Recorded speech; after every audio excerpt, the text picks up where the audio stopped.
From the Green Room Studios at Bates Nursery in Nashville, Tennessee, it's Gardening Inside Out, a podcast with highlights from our Saturday morning live show, answering all your gardening questions, giving you plant advice for any space in your life. Let's start the show.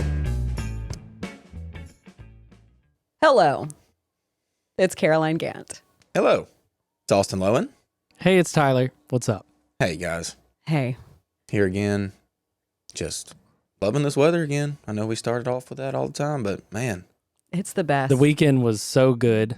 The weekend was so good. So good. And you know what I found this weekend? That was also so good. That my witch hazel's in bloom. Oh, yeah. I saw that. Yep. I did see that. My elderberry is leafing out. Yeah, they always want to go early for some reason. And they started leafing out once in January, but it got super whacked by the freeze. And they're doing it again. Just keep They're going. just eager beavers this year. I know, but you really can't kill elderberry, so that's a good thing for the most part. Yeah. I don't have any elderberry, but my witch hazel looks amazing. I just want to wrap back around to that because those little tiny blooms are so cute. Yellow, dark orange. Yeah. One of the earliest way up the bloomers, stem. right? Yep. Oh, yeah. Yeah. That and Definitely. hellebore, I think, are the only two things that are blooming right now. Yeah, I went and pruned some Japanese maples for someone of mine the other day, and I saw his hellebores were in full bloom. Well, I say full, but they were half bloom, but they were looking good. They're well on their way to being fully opened. Yep. Tyler, is your lettuce germinated? No, I've been keeping an eye on it. I've been checking it every other day, especially with these temperatures. Now, I haven't added any additional water, so I imagine this rain that's about to come up will give it a little boost. Doesn't look like we're really too cold overall. Seems like the groundhog predictions are... Accurate. Yeah. That groundhog. Oh, so I think far. 40 did us good. Hey. That groundhog means nothing. 46% of the time, it's right every time. I think I looked up that like the groundhog isn't even more than 50% correct. No. Well, I'm gonna trust it this year, so we get an early spring. We always get a spring, and then we always get a late frost like we do. We're in our fall spring right now, and yes, it's making me want to do garden projects. Yeah, I don't know if you guys have observed. I mean, I've lived in this area for like 15 and a half years now. We always, in the first like week or two of February, get a warm up. Oh, yeah, I know. And it's even been as high as 80 degrees. Yeah. Several years ago, I remember that. And I was like, this is insane. But now I've kind of normalized it. But I still, every year, I'm a little like, this is insane. Yeah. Well, because I remember this was probably 5 or so years ago. It was April 28th, and it was like 23 degrees. Everybody had already set out their tomatoes, their peppers, all the warm season stuff. People were planting annuals like you wouldn't believe. And then 23, Don't do 23 is cold for late April. It's But gonna it happened. kill those tomatoes and everything. I know. I wait until Mother's Day. I typically do too. I mean, have we ever, in your memory, gotten a freeze after Mother's Day here in Middle Tennessee? Right around it. Right around it, but that was about as late as I can remember. Like I said, April 28th for me is about as late as I can remember. Yeah. Because, yeah, I'm a Mother's Day guy, too, when it comes to especially the warm season vegetables and annuals. But why wouldn't you be, honestly? Like, there's no reason to start 15 days before Mother's Day just to chance you getting a late frost. Like, your tomatoes, by the end of the season, in growing season, are going to be the exact same size as if you planted them 15 days before the other one. It's exciting, though. People are ready. It gets get it. warm. They want to put stuff in the ground, but people, you got to wait. Hey, just as much as anybody, with I us. get it. But... Well, why don't you start on some cool season stuff? Well, yeah, but you know? that stuff you got to start much earlier. Much earlier. Much earlier, yeah. Well, if you're listening to this, you can start now. Yeah, That's you could. true. Now's the time to start it. And going into March, right? Yeah. Because we start getting our cool veggie starts in March. Yeah. Well, I use this time to clean up my beds. I was telling Austin yesterday I spent all day cleaning up my vegetable bed, my like wildflower garden bed, cleaning up, mulching a little bit, putting compost down on stuff, pruned my limelight hydrangea. Good for One you. of the 3 Nice. very severely. Learned that setting those dead blooms on fire is real fun. It is fun. Yeah. Cool. They torch right up. They do. It's real exciting. I need to clean my vegetable bed. I haven't done it. Still leftover remnants of all. And there's T-posts and lines up, all sorts of stuff. I kept clotheslining myself on stuff yesterday. It was great. Y'all, this will be the first season for my strawberry raised bed. Because I Nice. transplanted everything last year. So I'm excited to see what kind of production I'll get. It's all Earth Mix Garden. in this bed. I haven't topped off with any compost yet. Usually they do well just growing. Oh yeah, strawberries. Yeah, I mean I think my biggest challenge will be weeding. Oh yeah, Because when I dug up all those strawberries, they had weeds growing around them. So I'm sure certainly by far. I have a strawberry patch. I planted one 4-piece strawberry plant in 2020 in the ground, just to, like, got it here, and I was like, oh, I'll just see what it does. It's a strawberry patch, but I can never find the strawberries because there's so many weeds and That's the worst part about a strawberry crabgrass patch. and Bermuda grass. And Like, if you ever seen strawberries growing in production, it is grown on top of like hills, plastic. on black plastic, like, because you cannot control the weeds No. around strawberries. It is insane. And then once you bring in weeds, you bring in a lot more bugs, because insects like weeds just as much as they like other things. So then you get all these nasty, buggy, weedy strawberries. Not fun bugs. No. Not those cute little helpful bugs. But it's fun when I find a little strawberry. I'll be walking around my yard. I'm like, oh, there's one, because it's grown out of my veggie garden, fenced off area. It just keeps going. Yeah. This is going to be the best setup I've had so far. I've got a frame above it with netting that I can cover them with so they won't get birded. And they're elevated off the ground so they won't get slugged and Nice. snailed. Well, that's a good start. Yeah. I mean, Yeah. it's going to be good. I love strawberries straight off the plant. Me too. It's so good. nothing You couldn't even better. say it. You were so excited about it. It's one of the best. I mean, it's nothing like the strawberries that you'd buy at the grocery store. Lord, no. Yeah. I call my backyard the snack yard because of the berries and stuff that I grow. You do have a snack yard. Also, let's just talk about how well your setup is. When I went to your house for the first time, and I think it was winter when we went and did a little video of your garden bed, and I was just like, wow, Tyler, you've really got something back here. I put a lot of thought into it. You got pathways, you've got little arches with stuff growing on it. It's so clean. It You got was a well banana planned. grove. Yeah. It was well planned. Mine is just Yours is very- as wild as it gets. very random. But that's what makes this so great. Our perspectives on how we should approach gardening. Like Austin is probably the most organized. And I'm like, I've got these beds and these like kind of story like pathways, but things are here and there. And then you're like your heart's desire. Yeah, I just put stuff anywhere.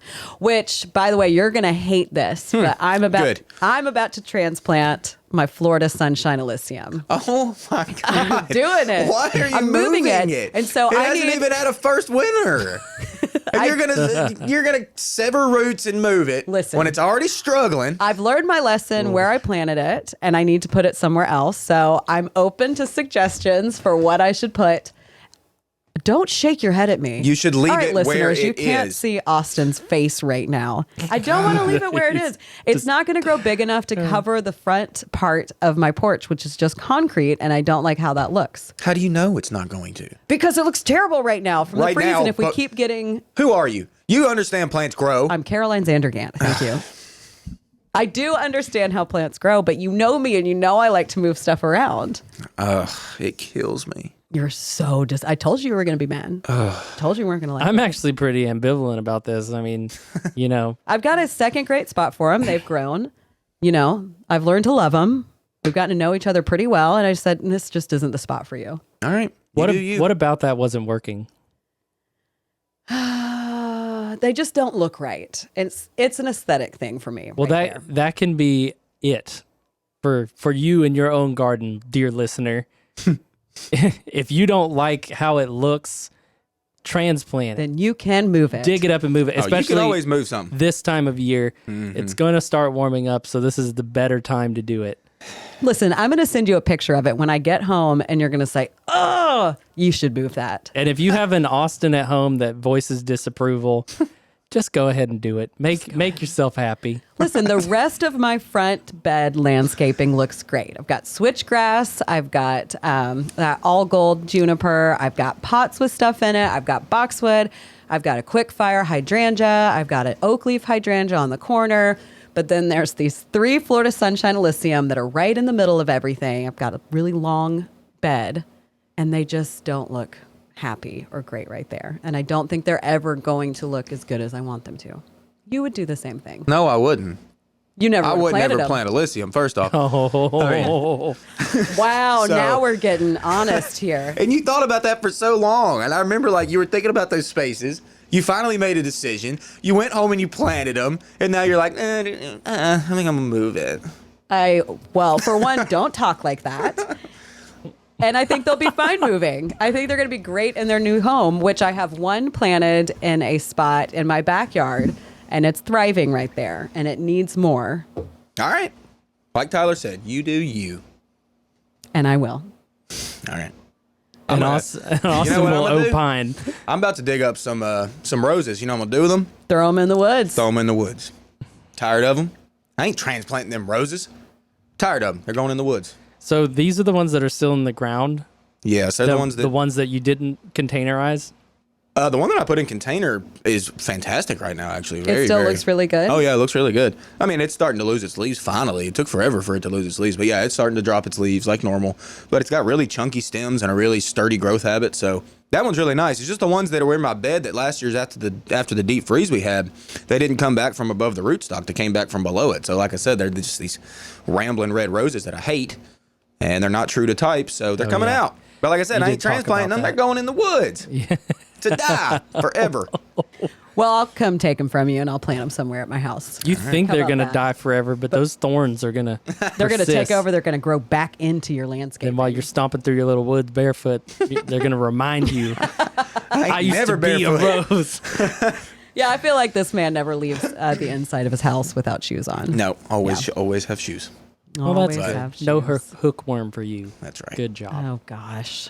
All right. All right. I think it's time to go ahead and let y'all listen to what all we answered, what we talked about 30 Saturday. million questions, February yeah. 30. Yes. 30 million questions. Yeah, we had 30 million questions. So It was a good show, though. You ought to It was. give it a listen. It's good. there's And a if lot you of have info. questions, why not tune into the live show on Saturdays? Mm-hmm. You know, we're here to help. 30 questions. We have condensed some, so they have been condensed. It's not going to seem like that many. All right, let's start talking seeds and flowers. Can I sow annual seeds in a tulip bed after they finish blooming? What should I try? And then they say, "Hi, Austin." It is from Sam Boyette. Hey, Sam. What's up, buddy? Good morning, Sam. And yeah, you can do that. I mean, and it just depends on what you like, Sam. I mean, I know if it were Caroline, she'd probably drop some zinnia seeds, Yeah, so- buddy. Oh, I I'm- would, and yeah. I love them. There's a And- number of annuals though that are really easy to grow from seed. Okay, and we've got plenty of them right now. If you're not doing anything today, Sam, come out and see us and get you some seed. I mean, it just depends on what you like, but yeah, plenty of them are very easy to grow from seed. Really, a lot of them you just drop on top of the ground. You don't even barely have to do Scratch much. the dirt a little bit and move on. And like we always talk about, just keeping that seed where you want it is really the crucial part. You could drop them now, but you just got to make sure they stay where you want them until they germinate. So that's really the only key. But yeah, there's a number of annuals that you can grow from seed. Marigolds are like as easy as it gets. Oh, I grew. Yeah, they're so Okay. easy. I grew a lot last year on the side of my sidewalks, so they looked really great. They grow from seed It's on your and sidewalk. the side of the sidewalks. Yeah. Side How would you sidewalk. say that? The sidewalk side. The sidewalk side. Border, Well, sidewalk border. while we're talking about sowing seeds, we have another question that says, "Can I just put seeds into the ground, or do I need to start them?" Assuming they mean starting them inside in seed pots. That's a good question. I almost really. prefer to just start them outside if I can. Okay, there's some things that we do kind of want to control a little bit if we could help it. But starting seeds inside, usually our homes don't have enough light to really get a strong seedling. So if you can avoid that, then yes, avoid that and plant directly into the ground. Now, some things like your vegetables, say like tomatoes or peppers or whatever, those need a little bit more of a controlled environment to get them up. And then plus you want them individualized. You want just one tomato or one pepper per. So you're not just like scattering seeds like you would with annuals. You really kind of want one plant, with another one spaced about 2.5 to 3 feet apart from it. So those you're probably going to want to do it from a controlled environment, or at least outside in seed trays. Yeah. But not necessarily inside your home because the light's just usually not sufficient enough. I just have much better luck starting stuff in the ground. Really? Especially like you said, oh my gosh, transplanting. Austin already mentioned that I love to plant zinnias, and I've tried to start them in little seed trays inside. I've done it outside. They just handle starting in the ground. Their roots are stronger. They get one start, and it seems like a better start instead of starting them somewhere, transplanting them, and it takes for me a couple weeks for them to really, really start growing after I put them in the ground from those pots. And the difficulty that most people have when they're starting things inside is the two things: is they tend to have excessive amount of heat and not nearly enough light. And that's what you get when you get outside, is you get sufficient light and you don't get excessive heat. So consequently, you get plants that germinate and they are shorter and they are leggy and much tougher. Now, as Austin alluded to, is that you can also get plants that are growing together. So if you've dropped a bunch of seed down, it's a little tough to thin them. You may have to just selectively remove some. But there's no necessarily right or wrong way. If you do start them inside, it almost certainly means you're going to wind up transplanting them into a larger pot. That way it enables you to be able to take that little seedling and drop it down deeper into the soil so you can help mitigate some of these stretching conditions that may have happened while you were germinating it. But again, cool temperatures and high light are the operative things you need to be thinking about. And I think that's a really good point what you just said, especially with, say, like tomatoes. If you do start your tomatoes inside and they do start to get leggy on you like they do, so a long, thin stem that's not very strong, like David just said, if you do transplant that, put the stem down in the soil more. And that way that stem will root, actually. Tomatoes very easily root from their stems. So if you put that down below the dirt and you put it outside, then you'll see a much stronger plant before you actually transplant it into the ground. So that's a good point. What about the theory of planting your tomatoes sideways? It's the same thing as planting it deep into the ground. I mean, it's really no different. I've had to do that. I've had to lay them in sideways before, and just with the top sticking out, with the rest of it down, totally fine practice. And particularly late in the season on tomato plants, when you find them around and we'll sell, they get stretched. That's really a good way to deal with them. It's just, if they're really tall and leggy and starting to flop, don't worry about staking all that up. Just lay them down on the ground, pinch all those leaves off. It'll shoot roots out up and down the stem, and they'll grow right along. Yep, good point. Really good point. Tomatoes are wild. All right, what seeds should I be starting right now?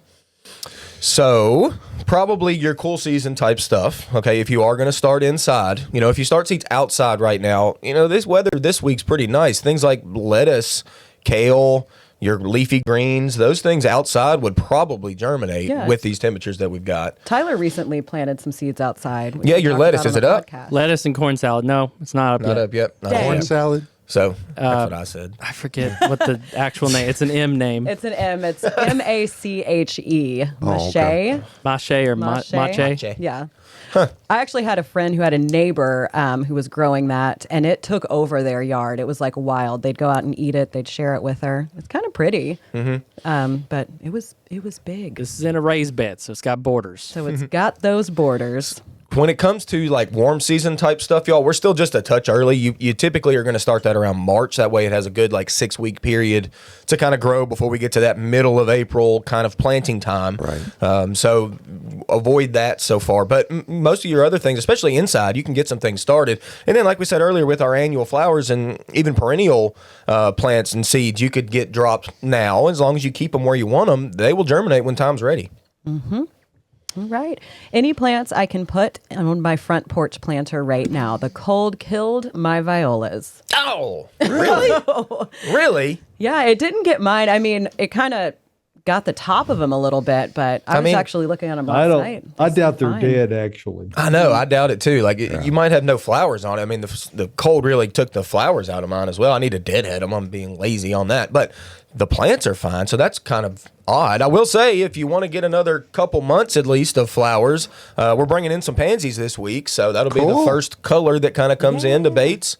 We're all very excited about this. It's coming from Riverbend out of Virginia, and we've got a lot of perennials coming on it, but also, like I said, pansies and annuals, so you can redo that if you want for a couple months, but there's plenty of plants you can put in pots over the winter, especially like shrubby things. We've got plenty of that right now. Yeah, I just put a little mugo pine. I can't remember the name of it. It was the yellow one. Do you know which one I'm talking about? Gold something. Oh, Gold something. Gold something. It's But gold something. It's gorgeous. I put it in a pot, I'd say like 2 weeks before we got the snow, and it looked gorgeous in the snow, and it's still doing great. I love little evergreens in pots all around my porch. Jan Gibbs says, Maché, delicious. Yeah. Learn to love it in France. Oh. En français. Right, David? Ooh, Francie. Yeah, absolutely. Okay. Francie. I don't know that much about France. I don't either. I don't know much. Hey, Pam Eldridge on our Facebook page. Hey, says, Pam. good morning, Pam. Today is the day Tidy Gardener Dave Eldridge is taking down that Japanese umbrella pine. Oh, he's doing it. So I guess they're not moving it. Not They are moving it. taking it down. They're just taking it. They're taking it. Pam, get some photos or better yet, some Video, yes. I bet our followers, our listeners are really wanting to see that. Follow all your safety and protocols. we want to have our hearing protection. We want to have our eye protection. You might do it with a You wanna- handsaw. I don't know. You might just do that. Put the rope on the outside. Pull it away from the house. Okay. Pull it away. Get it as close to the ground so you're not Yep. mowing over that stump. Okay. We're still on the pot topic. Best perennials for big pots on my patio. Flowers, shrubs, and trees. So, I mean, like Yes. Austin says, you can grow anything in a pot. If you come to our nursery, everything we have is in a pot that we're selling. Some of the prettiest Japanese maples out there are in great big monster containers. They're absolutely stunning. And Oh, they are. it's kind of hard to get.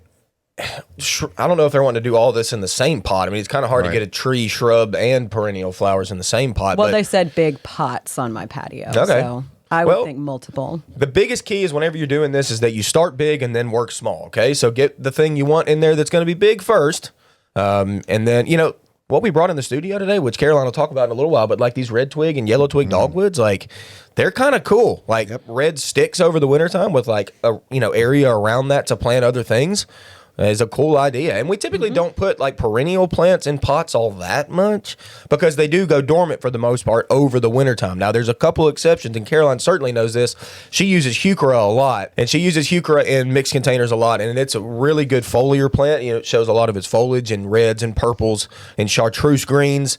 So that's a good perennial to throw in pots for sure, especially on like a porch or something. It doesn't really want blazing full sun all day long if you can help it, but that's a good one to use. I use a lot of sedums. Sedum's good. Yeah, in my pots of spillers. Those got toasted 2 weeks ago. I think they're gone. Yeah. They're not dead though. They look pretty dead. They look pretty dead. They'll come pretty back. sad. I hope they come back. They will. We'll see. All right. We only got one hydrangea question this morning. And here it is. Can I relocate my little lime hydrangea right now without harming it? Yes. Yes, you Yes. certainly can. Do your pruning on it before you do it. Go ahead and get that out of the way. If you have to do any pruning, you may not. But leave some sticks up over the winter time, or leave some sticks up after you prune it so you have something to kind of yank on because you're going to have to kind of yank a little bit. Like their root system. Didn't you transplanted a limelight and it was a hard dig, wasn't it? I transplanted 3 limelight hydrangeas that had been in the ground for, I'd say, 4 years. Oh, boy. Yeah, it was a lot. I honestly cut through a lot of roots. I mean, I made sure to get a sufficient amount of root when I dug it up, but I had to cut it. And I have talked about it before. I'm not telling you should do this. I'm not suggesting it, but I wasn't ready to put them in new holes. And they sat on my driveway for about a month and they were completely fine. I relocated them a month later and they looked great. They didn't sustain any damage that I could see. Now, So my suggestion, if you're really going to think about transplanting them, is to, rather than breaking out the shears on the front end, is to tie them up where you pull all those long limbs up. Many times they're easier to dig when you've got everything pulled up.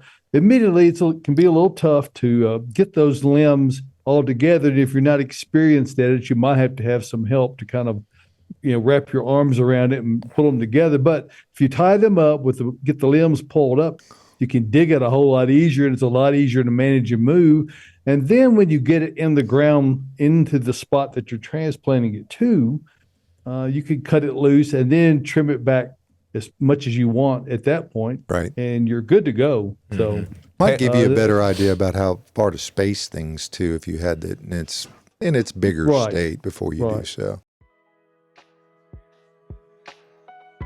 Gardening Inside Out is brought to you by Earth Mix Garden Products, creating regionally sourced high-quality soil blends and amendments for the sustainable-minded gardener. Fall and winter are great times to plant in the Southeast, and Earth Mix can help you with Landscape Soil Conditioner. Mix Landscape with your native soil to feed all winter long. Added mycorrhizal fungi help your plants get established faster and increase hardiness through the year ahead. Visit earthmix.net for more information and retailers near you. Remember, success begins at the ground level when you use Earth Mix garden products. What other questions do we have? Well, let's get on that question about fungus gnats. So someone is having an issue with fungus gnats and they're asking how to get rid of it. I would say the first thing to change are your watering habits. So you usually will attract fungus gnats when you're overwatering your houseplants, which is not good for houseplants. So go ahead, cut back on your watering a little bit. Now, I would say the best way to actually get rid of the fungus gnats is to switch out the soil and get a new bag of soil, throw out what you had used before if you still have it. When you go to change that soil, bring the plant out, get all that old soil off, rinse off the roots pretty well so there's nothing left, and then repot it in that new medium. Earth Mix Proganics I is what I love to use. It does great. I don't have any issues with fungus gnats. Now, if you don't want to repot that plant, if you're not ready to do it yet, you can do a soil flush with a hydrogen peroxide water mix. I usually do like 1 part hydrogen peroxide to about 4 parts water. And you have to do that a couple times to really get rid of it. It will help as long as you do it about 3 times. If the infestation isn't really, really bad, it should knock them right out. Fungus gnats, they're annoying. They're kind of gross. They'll fly into your face, but they're really not that bad. The issue with it is the moisture that's in that soil killing that houseplant very, very slowly. So 1 part hydrogen peroxide to 4 parts of to water. about 4 parts water. You can also use those mosquito dunks that they make. I haven't used those before, but Terry up at Checkout, who we all love, she suggests that. She's used that before, and she says that does great. There's a couple It's different just things holding you can their do. little heads down under the water. You just dump each one down, one at a time. Yep. The little special tweezers they give you to do that with. Oh, that sounds kind of cute in an evil way. Okay, let's talk viburnum. Planning to buy some snowball viburnum. What are the pros and cons? All right. I don't know if there's many cons. I think the only con that a lot of people realize later on after they get their snowball bush is that it gets very large. Okay, they get very large if you let them. So pruning efforts are going to be needed if you're going to try to put it like somewhere close to your home or like in a bed that's kind of tight. Like don't grow them that way, y'all. Like they want to get big, like large. 10, They 12, will get 15 big. foot tall, like no joke if you don't cut them. So that's about the only con that I don't think people really realize. The biggest thing too is that most people will call a snowball viburnum, or they'll think it's a hydrangea, okay, because it looks very similar to like an Annabelle type do. hydrangea, except it gets much larger, and they bloom in the spring. All hydrangeas typically bloom in the summertime, whereas viburnum is a much earlier bloomer. It blooms in the spring, and it's got perfect, round, crisp, white blooms. It's a beautiful, beautiful plant, extremely hardy, but don't confuse it with hydrangea. It's a viburnum, and it gets much larger. And most of the cultivars are going to be deciduous. There are some that are broadleaf or at least semi-broadleaf. So that may throw people for an unexpected curve simply because the foliage looks so thick and leathery. It looks like it should be a broadleaf evergreen. Only a few of the cultivars are. Birkwood is one. Is that correct, Austin? Yeah, And, leatherleaf will stay up leatherleaf, a little right. bit. So few of those, but if you get the true old-fashioned snowball viburnum, that would is straight up deciduous. Oh yeah. It will have a gazillion flowers on it, but they are sun lovers. They are not. They'll tolerate shade, but your penalty will be in the lack of bud and bloom production. I love a good snowball bush. There's Old school, classic, baby. Yeah, my buddy. neighbor growing up had them, and I remember that. They can get real part of my leggy childhood. too, though, can't they? Well, yeah. and the thing of it is, if you cut them back right after they flower, Yes. you'll Okay. do that. You'll be able to somewhat control them. But like Austin said, they're made to get big. So you're going to have to cut them hard right after they flower. and you can somewhat regulate them if you do that. Hey, speaking of cutting stuff back, let's talk pruning. Can I go ahead and prune my roses? Yeah, actually, now's about a good time to do that. Typically, anytime over dormancy. I will say, though, we get late frosts and freezes around here, y'all. So, honestly, I've thought about roses. I constantly You think about roses all the every time. day, pretty much. But I talked to a guy that I went to college with, actually, that his only business is to take care of people's roses out in like the Green Hills Belle Meade area. Okay. Oh, major sign. Yes. Okay. So that's his only job. And trust me, he stays busy because roses take effort. Okay. And me and him have chatted about this. And honestly, I'm the kind of guy nowadays to where like I'm leaving that rose up totally over the wintertime until I see if we're going to get late frost and freezes. Roses have a bad way of leafing out early, right whenever it gets warm at all, like late February into March, they'll want to send out leaves, okay? Little tiny tender leaves too. So if we do get that late frost and freeze, you can try to cover and help that. But if we were to get damage on the plant, you would see damage from the topmost canes, okay? So if you get damage and you lose those top leaves, then you still have buds lower on the stem that can crack and still, produce the rose that you want. So for me nowadays, I'm not pruning roses over the wintertime until I see what we're going to get in the spring. And then we can always make our cuts later. Yeah, now on shrub roses, that doesn't really apply. You can do things like knockout roses or any of the other shrub types. It really doesn't phase them because they are so much tougher. But any of your grandifloras, floribundas, other hybrid teas, if you do those, like a great many other plants, if they start to flush a little early, you're going to get a lot of excessive dieback, and it'll cause you to have to be concerned about giving them some extra protection. But the shrub roses, you don't ever have to worry about that. They're so tough.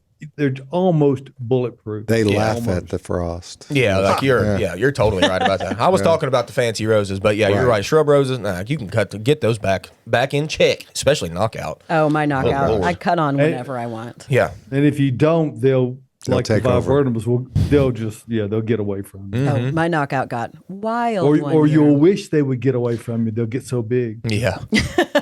Because the thorns on that old wood are evil. vicious. Yes. Evil. Jocelyn says she's tried a sprinkle of diatomaceous earth on plants to get rid of gnats. Yep, that and will it work seems too. To work. Okay. Yeah, there's a lot of different ways to get rid of them out there. Do they walk on it? I guess that's the thing. They cut them up. I mean, that's what that does. Oh, yeah. So Very soft bodied. very soft body. So sad. Best Don't think about time it. to cut back sweet autumn clematis damaged from this recent freeze. Sweet autumn clematis really deserves to be cut to the dirt pretty much every single It year. deserves to be cut It to the deserves dirt. it. Yes, because it's so wild and crazy And beautiful. smells so good. It does smell good. It's a little bit invasive, or can be, but Right on the edge of invasive. It's right there. It is right there, and it's a heavy bloomer, and it's a heavy bloomer on new wood, so it does not matter. But like I said, I've read a lot about this back in the day, a lot about different clematis, and there's different techniques with different clematis, but sweet autumn deserves to be. It's the easiest way to do it too, y'all. Don't even think about it. Go out there, clear cut that stem at the dirt. You're going to see new sprouts and new shoots and new flowers just fine. So yeah, clear cut it. Clear cut it. Clear cut it. Gone. Let's talk about cutting grasses. When do you recommend to cut back silver adagio grass? Last year, I cut back in late February or early March, and the middle never grew. They looked so bad with the middle flat and the sides growing. Sounds like they got wet to me. It could be wet in the center. That does happen sometimes with grasses. And it is annoying. I've seen this before too. Like, it doesn't necessarily die, but the growth comes from the outer part of it and not necessarily from the inside of it. And we all talk about this. Us in this room anyway, kind of like our grasses to stay up over the wintertime and at least show something. Mine's totally tan right now, but it really adds for a nice look in the bed, I think. And sounds nice when the wind blows. It does sound nice, you're right. And then, so for me, I'm waiting until I see just the tiniest little emergence of new grass to come up in the spring, and then I give it a clear cut. But you can totally cut that now if you want to. There's no problem with that. And then you can get in there and kind of clean out, the grass. Get in there with your fingers and go in there and, ruffle it around and get out all that stuff that's on the inside of it. And you'll have... And you really need to in order to, if it starts to rot or in the center of it, if you don't, reach in there and just pull that out of there. Yeah. Try to not extract the other growth out along with it. But I'm with you 100% on this, Austin. Wait until you start to see some signs of green and then cut it back. And then if it has some rot in it, it'll be very clear where that is. And the sooner you can get that out, the better it will recover from it. Yeah. Very good. All right. Speaking of cutting stuff, when is a good time to cut back trumpet vine without losing flowers? I was actually looking at my cross vine last night on my porch thinking, I need to start cutting this back because it is Yes. getting out of control. Yeah. So I'm probably going to cut on it soon. Yeah. I Those don't on see- new wood too, don't they? Yeah, trumpet so- on. Yeah. And It blew, yeah. And if you cut it in half, like if it's, if it's 6 foot tall, you take it down to 3, like now is totally fine to do that. I don't see any reason why you wouldn't. I mean, vines are crazy, vines are, they can really go, if we have to prune vines in the, if we have them for a while and they start to outgrow their pot and get too big, we'll cut them in half in the summertime. You know what I Yeah. mean? Like they're going to regrow just fine. Vines are ferocious. Are ferocious. Just like all the questions we have today. Hey, Kim Bradley said, I like this Hey, Kim. seating better. Good morning, Kim. Kimbo. Tyler built this Hello, amazing Kim. table, designed it. So now we can all be on one side, and Tyler has his own camera. We got a Absolutely. live question in from Helen on our Facebook page. In my eagerness to start planting, I purchased double take scarlet and magical gold forsythia from Bates a few days ago. Can I plant them now or should I wait? No, do not wait. Get them in the dirt. I want you to get them in where you want them, and that way you can enjoy the blooms where they're going to be in the spot they need to be in. Forsythia is very, very hardy. And it's about to start popping off. You know pretty what's soon fun? now. Yeah. You know what's fun? What's fun? Those stems are loaded up with buds, probably. I'm assuming. So plant those things in the ground, but then right before they want to pop, harvest one of those stems, just one. Put it in a nice vase and bring it in your home. It'll bloom inside your house, and it's fantastic. Hey, well, I totally forgot we used to do that when I was a kid. I know. It was It's fun. plant projects as a kid. It was a fun one to watch. It's cool. that.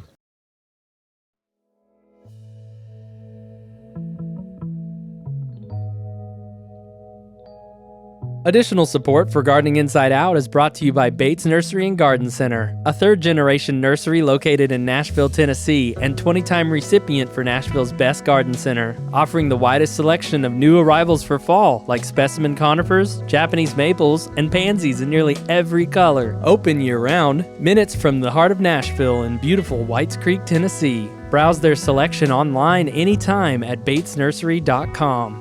Bates Nursery and Garden Center, beautifying Nashville since 1932.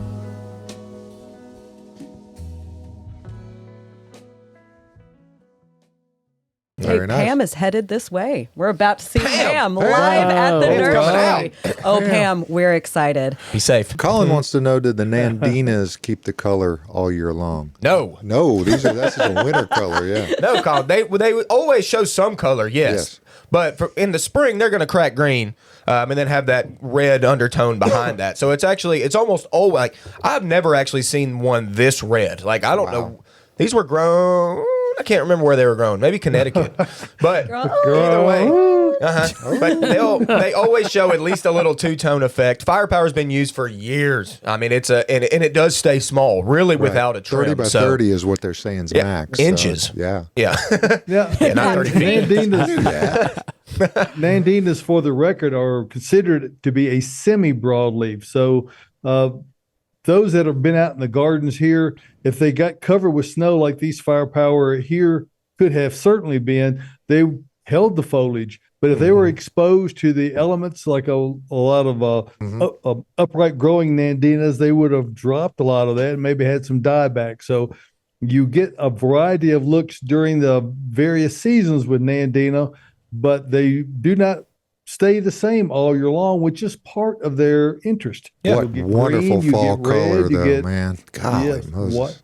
don't And many have any varieties Nandina. also produce berries. Okay, Patrick's got a fairly long question that we might have to take a minute with. Patrick Hale, he says, by the way, hashtag empty issue AG 2005. Oh, Okay. Wow. Okay. okay. I started lives there on- 07. Yeah, there you go. We live on 28 acres in Christiana. Last week, you answered my question about fertilizing our native sapling trees. Now we've been given over 100 PG hydrangea starts and 100 blue hydrangea starts. Wow.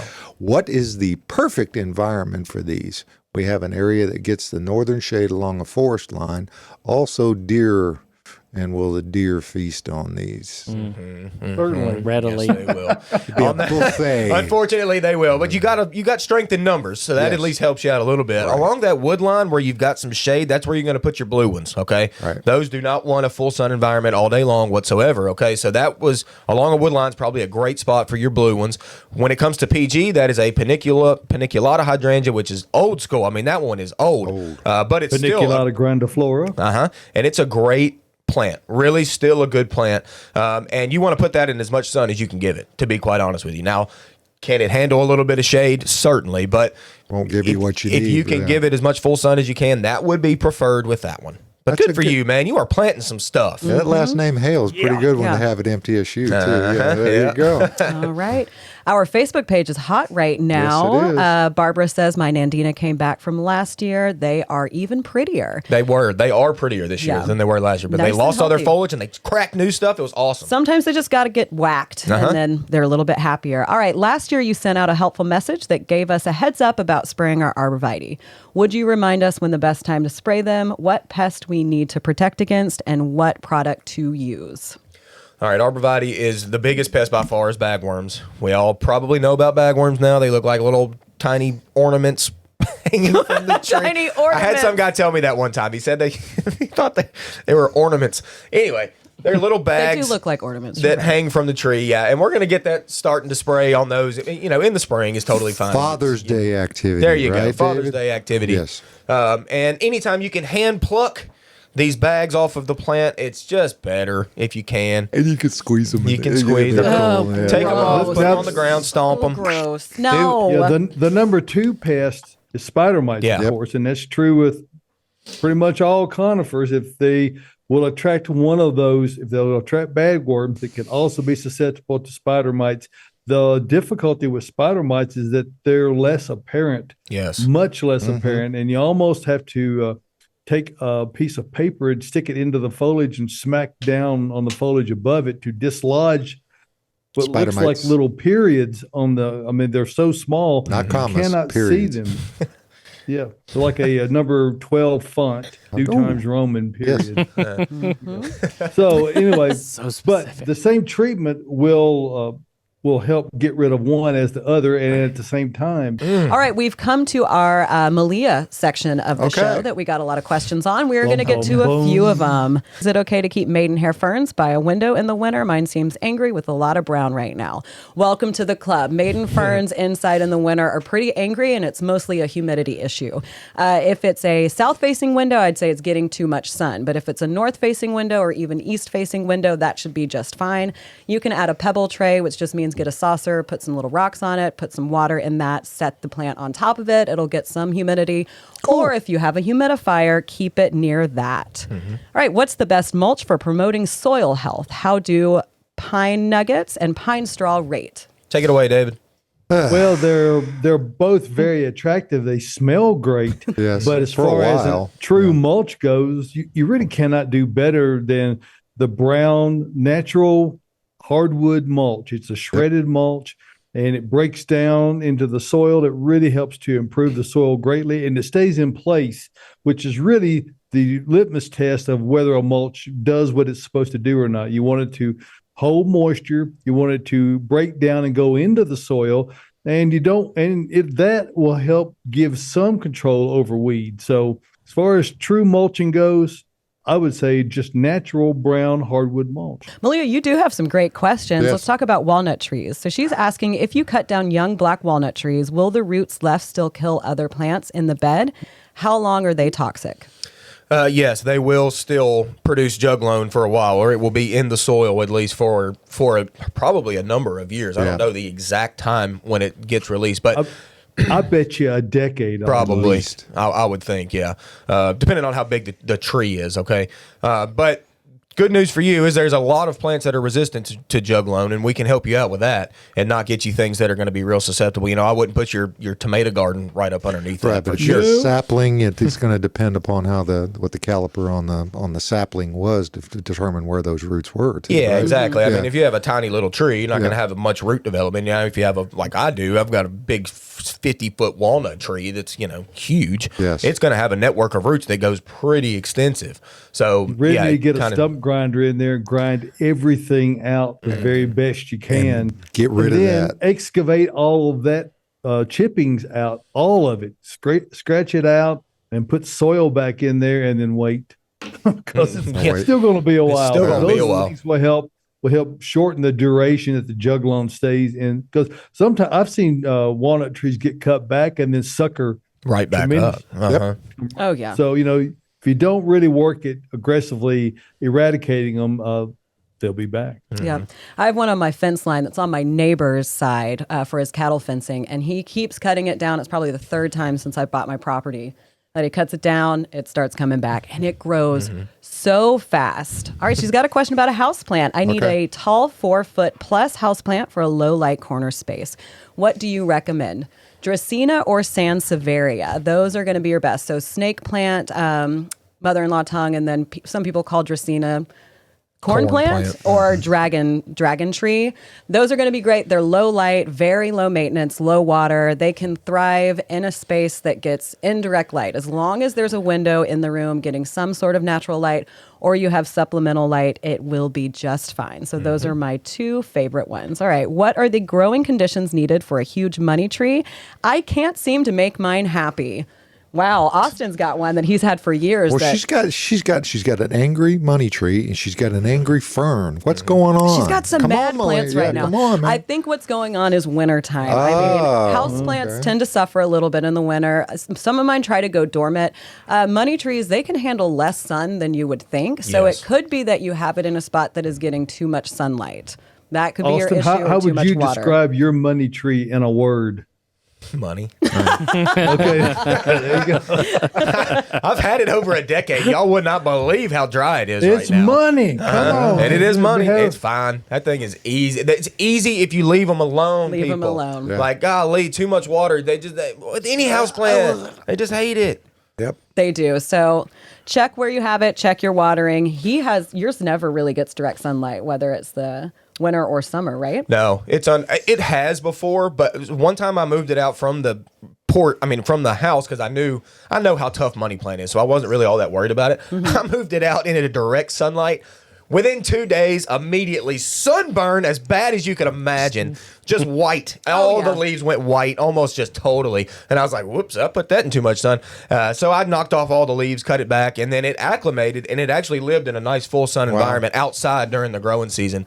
But I needed to slowly acclimate that, not just send it like I do. Any suggestions for foundation evergreen grasses, ferns, or cool plants?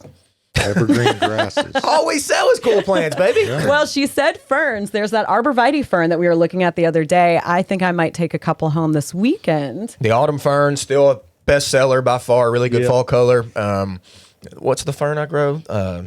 What's the fern you grow? What's a fern you grow? What's that one I grow? It's tall. It's the one that gets Ostrich tall. fern? The ostrich fern. But it's not evergreen. No, it's not evergreen. No. But it's cool. Oh, it is It's a cool plant. I have one I planted 2.5 years ago or so, and it is just spreading out. There's pups everywhere. You planted yours in too much sun. That's Yeah, but as far as the evergreen nature of grasses, let it go brown. Let it get floofy. It's going to. Yes. Yeah. Now, we're all, I know in this room anyway, big fan of switchgrass and also a big fan of little blue stem, which is some natives around here. Good for erosion control and good for just beauty. Yeah. Yep. They're Good for beauty. beautiful. And then we got plenty of evergreens, y'all. Plenty of What does it evergreens. mean if your crepe myrtles are about 12 feet high and have black on the limbs? That's from Edward in Smyrna. It's sooty Maybe mold. time to trim.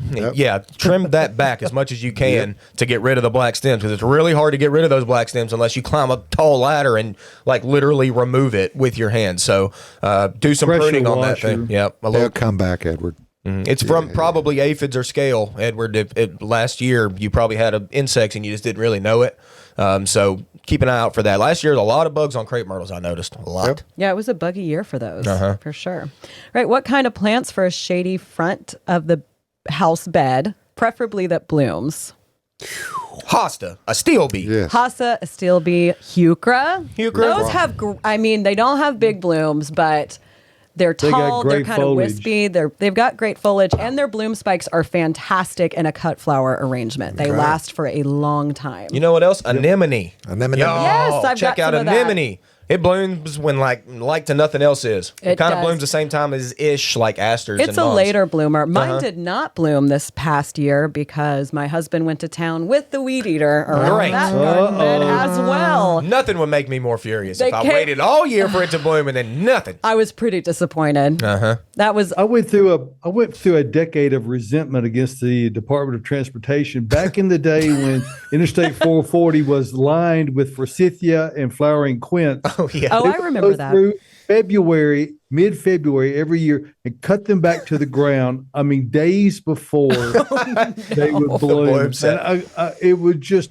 drive me up the wall. I finally had to let go and seek some therapeutic help for that. That's the way it is. Whew, we had a lot today, y'all. Yes, we did. Oh, and it's all because of you guys out there in the internet world and watching us here on Facebook or YouTube or all the other social media channels. Hey, watch out for little snippets. Watch out for the podcast that comes out. And what day does that publish? That's on Wednesday. Wednesday, the podcast publishes. Go out and watch the BBC. You got to go to the Bates page to catch that, but that's a way to do it. And next Saturday morning, we're going to come back and do the Gardening Inside Out show. Absolutely. It comes to you here from Bates Nursery and Garden Center in Bates Hollow. It's a beautiful day. Come out and see them today at the store because they're going to be here until 2 o'clock. Don't come in at 1:45. Okay, come in or come on down now. And they'll be happy to see you. Hey, thanks again for participating. We'll see you next week right here from the Green Room Studios for Gardening Inside Out.